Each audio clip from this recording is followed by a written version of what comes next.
how the property taxes work for a cemetery, because people who are dead aren't paying them.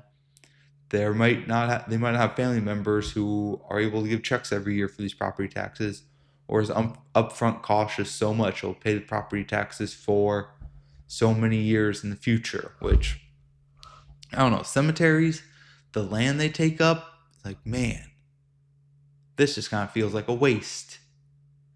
This, you got people buried there, like, buried for what? So people can go there and visit them? I don't know. They're dead. They're not there anymore.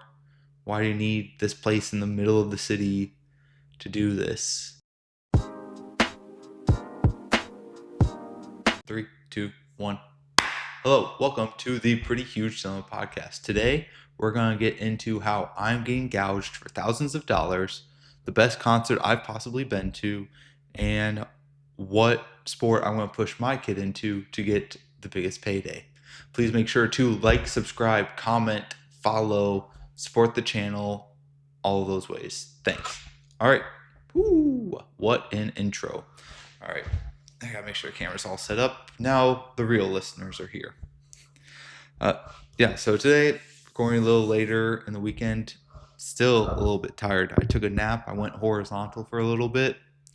I don't know if it helped. It probably helped, but still tired even afterwards for it, because last night, up pretty late at the Hardy concert. Hardy concert at Choctaw Casino in Durant, Oklahoma. The Hardy concert, possibly the best concert that I've been to. It probably helps that I knew 100% of the songs that he played, but just overall seeing it, the country rock part of it was really cool. How he's super into it, and the set design, the flames, the hunting stuff for it, the camo, all of it. It was really cool to see for it. There at Choctaw Casino, it's my first time going there. Again, don't gamble too much. Never really was into gambling because didn't have money for it. If I did, maybe we've gotten into it more. And now, like, I got other bills I gotta pay for it, and I don't see a big payday coming off of it. Seems like more of a hassle to do all of that. And if you get a big payday, they got tax people right there to take their cut from it. So why would I want to do that? If I want to lose half the money, I don't even want to win all of the money. It was my first time going there. Wasn't too far of a drive. It was pretty easy to go to. It's the most time that I've spent in Oklahoma. Every other time I've gone there has just been driving through for it. I don't know. Do I need to adjust the zoom? Nah, I'm right at the top of it. That's fine. Whatever. Concert. So we got there a little earlier, just hung out at the casino, walked around, saw all the different games, which the slots, like, I don't know how you decide which slot machine to go to. You look at one, you're like, oh, I think this jackpot's about to go, and it doesn't happen no matter how many free play points you're using for. It just doesn't happen. You're not going to get it. And the table games, yeah, you just have to have a decent amount of money to start for some of those with the minimums. And they just go too fast. Too fast. If I lose my money too fast, I don't like it.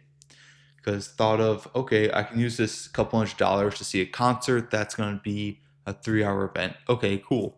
Or I take that same $300, play however many games of blackjack at a $25 minimum table, not for play 12 hands, lose all those immediately, and that would take 15 minutes. That's the extent of how long it takes to lose that money for it. Where a slower game, that's something I might be more into, playing a game like Pai Gow, Face Up Pai Gow. That looks somewhat interesting. And Baccarat. Baccarat looked confusing to do. There are people with notepads. There was someone at like a video Baccarat machine with like a notepad, like making marks on it. I was like, what are you doing? Which, hey, everyone has their system. If it works for them, it works for them. I didn't know why someone was doing that at a video one. I was like, they're definitely telling you like if you're winning or not and the best moves to make. So why are you taking notes? But I guess that's another way to learn, because that's how I learned how to play other games. Learn and also like practice them. Like Ultimate Texas Hold'em, Blackjack, Mississippi Stud. Like I just download a game and I play it. Even backgammon, which not casino, just a game in general, where I wanted to learn how to play it. So I thought, I'm on my phone enough. I'll download a game there. I could just learn it, make a bunch of stupid mistakes, get somewhat of a strategy by copying what the computer does, then stepping up the difficulty as I start winning more consistently in it, or not upping the difficulty and just keeping it that same low level and keep winning or keep losing for it. So it was a decent area. There was, I don't know, it was kind of weird. There were like three separate sections for it.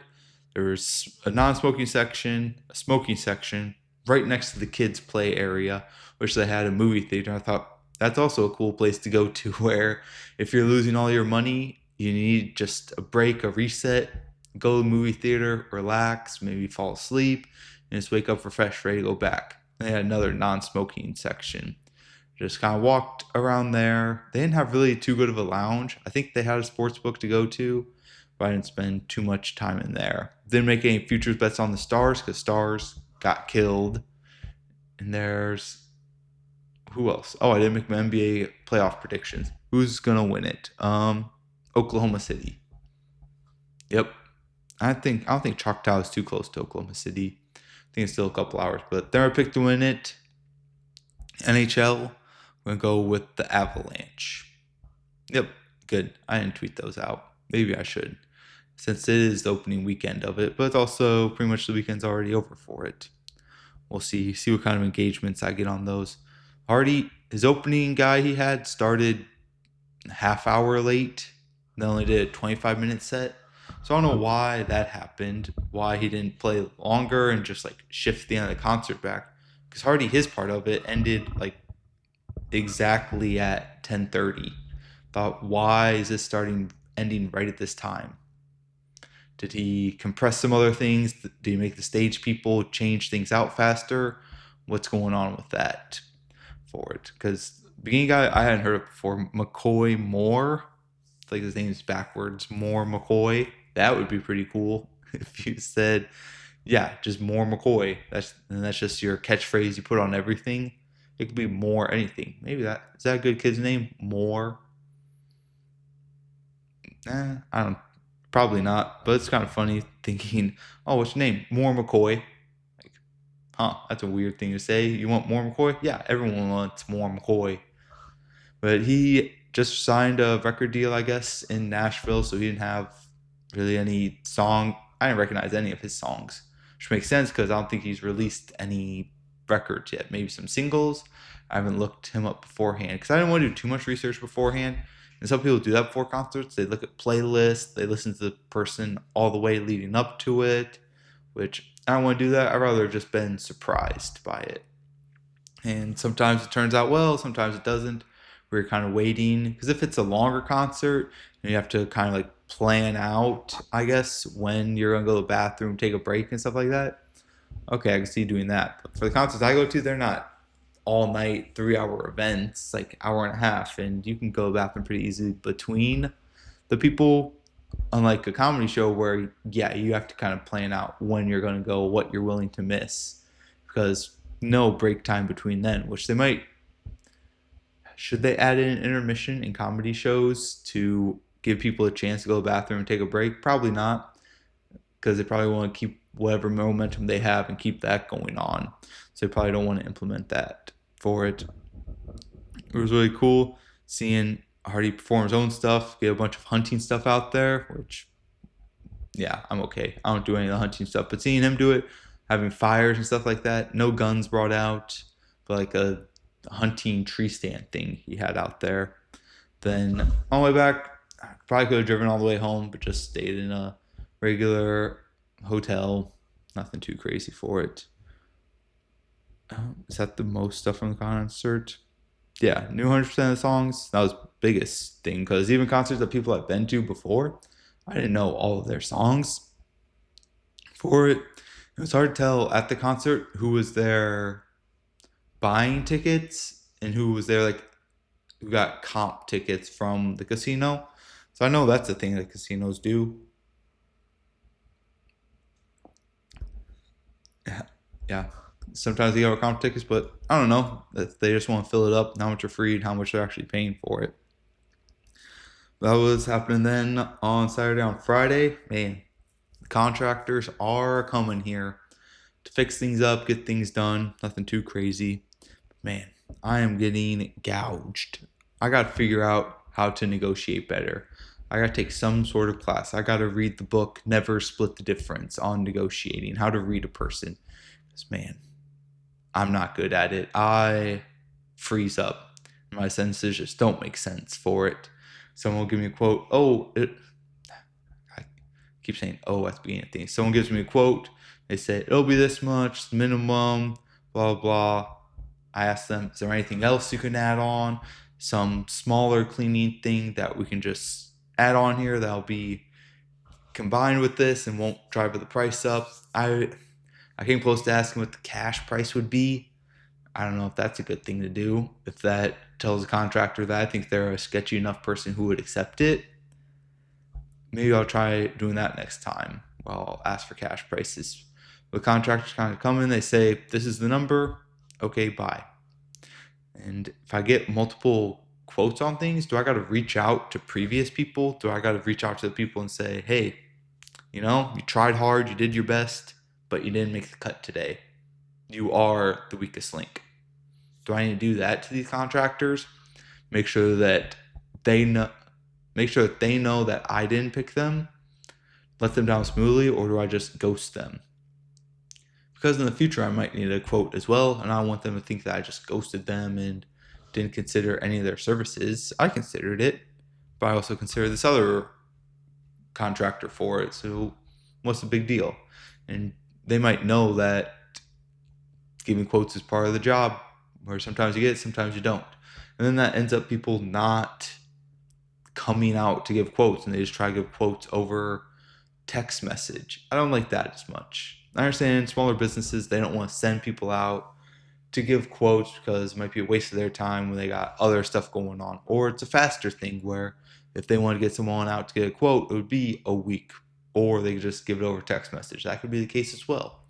But if you're coming out to give a quote, I like that more than just over text message sometimes, especially if it's something that I'm not familiar with, where you got me searching around for things in my house and making different counts of what's in what's room, what's located where. Is this first floor, second floor, third floor, basement, attic, where are things located at? I don't know, man. Why don't you come out here and look? That would take a lot less time for both of us. Well, maybe not a lot less time for both of us, because it might be kind of a drive for you. But for me, at least, it'd be less time, because if I'm here anyway, I would prefer not crawling everything around, doing the quote work for myself. So they would just end up saying, oh, we base our quote on this criteria, just count out yourself, and that's our quote. I don't like doing that as much. And I don't know how to negotiate prices after the quote. They give me the quote, that's pretty much it. That's like the end of a conversation. Either I call them back and do the work, or I don't. That's pretty much the end of it. Maybe I'll ask a couple follow-up questions if I have. The first one, not so much, but the second and third person, I'll ask questions based on like what the information the first person told me.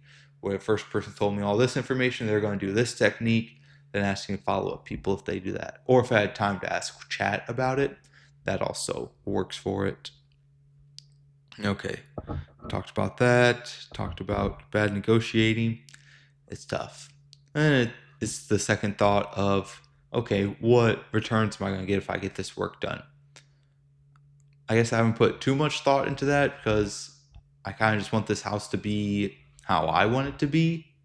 Right now, I'm not worried about doing a remodel of something, getting something clean, getting something reworked or something like that, and thinking, man, this is driving the house value down right now.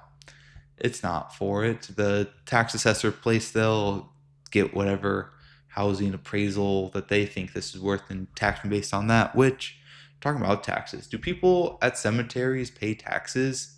How does that work? I don't know how the burial process works at a cemetery. I haven't had to go through that. You get a plot of land, you can get buried there. Okay. But in other situations, like buying a house, I buy this house, I still got to pay property taxes on it, and those happen every year. Do people who are in cemeteries, do they have to pay property taxes. How the property taxes work for a cemetery? Because people who are dead aren't paying them. They might not have family members who are able to give checks every year for these property taxes, or is upfront cautious so much they'll pay the property taxes for so many years in the future. Which I don't know. Cemeteries, the land they take up, like man, this just kind of feels like a waste. This You got people buried there, like buried for what? So people can go there and visit them. I don't know. They're dead. They're not there anymore. Why do you need this place in the middle of the city to do this? Where could be a high-rise apartment, something like that, something real nice and classy there instead. And now it's kind of you put this there, and this ground can never be used for anything else in the future because people have some hiccup about using it because dead people are buried there. Even if the cemetery moves, like, yeah, we got all the people picked up. Well, maybe they forgot one or two people behind there, someone far in the back that they didn't completely dig up, or everything just kind of crumbled because it's been there for so long it didn't withstand that environment. That was my question. Property taxes for dead people in cemeteries? Because, like I said, you just buy something, you still pay property taxes on it. Maybe because it's such a small plot of land, it's not as much, and the upfront cost is a lot easier to do. So you're just getting a 6 foot deep piece of the ground by whatever size of a casket is. So maybe it's not that much, especially considering the number of people. Or maybe cemeteries get tax breaks on property taxes because they're kind of set there. And what's the cemetery going to do? Say, yeah, we're going out of business. We can't afford these property taxes. Next person can deal with it. So in the city, you'll think that, again, they can't do anything with it. So the cemetery is kind of just like stuck there. Okay, the sport I'm going to get my kid into, which, I don't know, any sport, not any sport they go professional in. Only like the big four sports they go professional in. Maybe not football, that'd be tough, but baseball, man, seeing some of these rookie contracts, they're a crazy amount of money when they haven't even played in the MLB. Like the Connor Griffin from the Pirates, he got like 8 years, $140 million without getting a single hit in the MLB yet. Like, what is going on here? How do you have that much? Well, I guess it's good that team has that much belief in their players, which this could probably be easily explained with 2 seconds of research where someone says the MLB cap's going up, so they want to lock the players in at the lower rate. Well, the salary cap, I don't even know how it works, stuff like that. In any of the sports, people spend money, and they always use that as a reason for the crazy amounts of money. Also, you don't know if these contracts are guaranteed or not. They might be.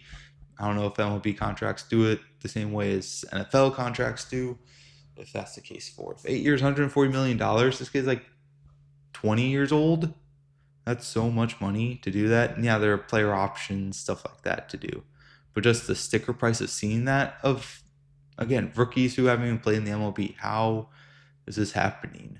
I don't know what negotiation tactics they're using to make that happen for it. But I don't know, man. This has been a shorter episode. Kind of tired. Not much going on.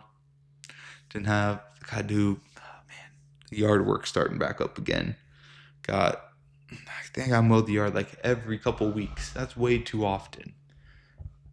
Too often to mow the yard. I gotta go out and do that. I gotta run too. I don't know how far I'll run. Maybe I did the casino buffet yesterday. Not always, but man, my kryptonite. Even when I think I'm doing good, cutting back on bad foods, cutting back on saturated fats, man, casino buffets get me. But I don't think it was as bad as I've eaten. I've eaten worse at a casino buffet. This had a lot more seafood than before. Had some oysters. I don't think I'm an oyster person. They didn't really taste like anything. Had shrimp. But at this point in the shrimp, I had to like peel all of it. The shrimp had the legs on it. So I really like that. Had crab legs.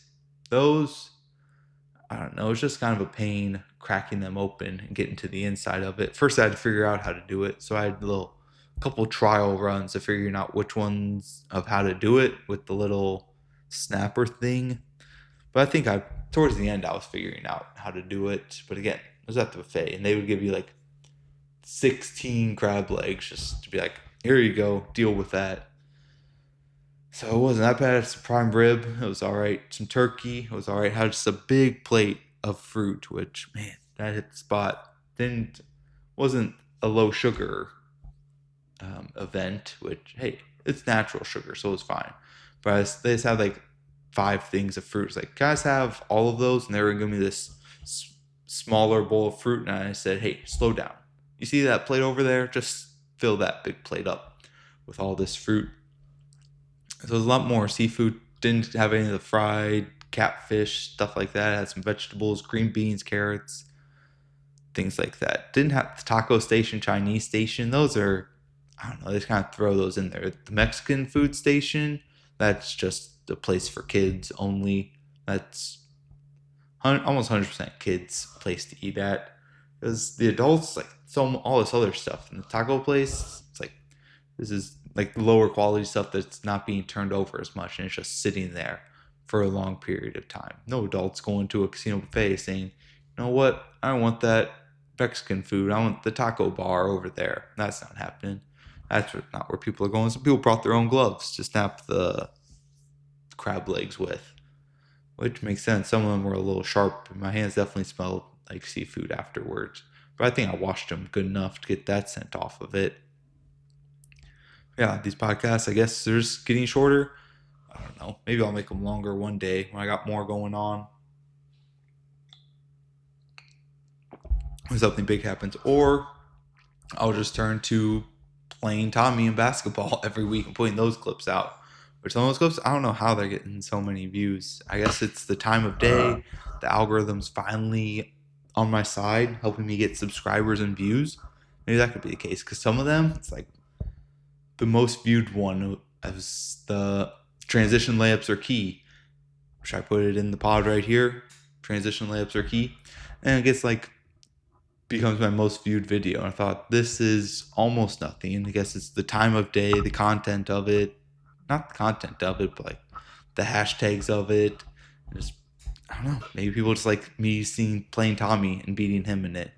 Because thinking back, the clips I put up, I don't think I put up one clip that was one. Well, the first one I put out was one of his highlights of blocking one of my shots. So I guess I got that to lean back on. But all of his shots, they weren't like good looking shots. They were kind of like backing up, throwing up a three, hoping it goes in. That was most of it. No real skillful play, no dribbling skills really used for it. Not too many hustle plays happening. Maybe I just got to do more of that. I think I might have to play Ashley in pickleball, get an easy win that way. Now I'll clip that up, and people really, man, I don't know if it'll be the right kind of audience, but people will like that play. Me beating up on my wife in pickleball. Maybe I'll become the heel of my own podcast, because hey, WrestleMania is happening. But I don't know if I've ever watched any WrestleManias. I really didn't watch too much wrestling. I'd watch some Monday Night Raw, like when Randy Orton was first starting out 20 years ago. But now, I don't really watch any of it, because I hope adults know that it's fake. I can't get into it. But you could go into it thinking, oh, this is a TV show where people do these cool stunts and stuff like that. I would never be able to figure out, oh, that's real. That definitely hurt him. This didn't hurt him. He's just acting on this one. And all the fake fighting between people, which they try to bring out of the ring and make it a real argument they're having between them. I can't. I don't take any of that real. Like, yeah, you're just talking this up so that people watch this WrestleMania. But afterwards, you're going to be buddy-buddy and have this other storyline with them where, oh, these people who were so big enemies beforehand are now paired up to do this other activity. I haven't gotten into it. And now, I don't know. I don't even know what era it is, but I can't go back and catch up on all of it. Just like some TV shows, they're just past me, missed them. HBO shows, didn't have HBO growing up. Only have HBO to watch the March Madness for it, and that's going to be running out soon. So they want to go back and watch all those shows. I can't go watch The Sopranos, The Wire, shows like that, because not enough time to do that. But is that long enough? How long does this podcast need to be? Do I need to put a requirement for it? Do I need to tell myself I am not leaving this table until I get a 40-minute episode put out? I don't think I need to do that because, hey, enjoy this. Enjoy these moments that we have. It's packing more of a punch than just elongating it, because I also need to play a stream of Brawlhalla, which the first one of that's coming out Wednesday. So if you haven't watched it yet, go back, watch it. It was funny trying to play a video game. I enjoy playing it, but the only downside is now I can't play that video game off camera. I would have to make like a second profile and play that. And even if I did that, if I went to my main profile then and started playing there, you would see, oh, this guy got a lot better real quickly. How did that happen? Because last episode he just kept losing. Now he's winning all these times. Suspicious. Ugh. I am so tired. I don't think I can take another nap.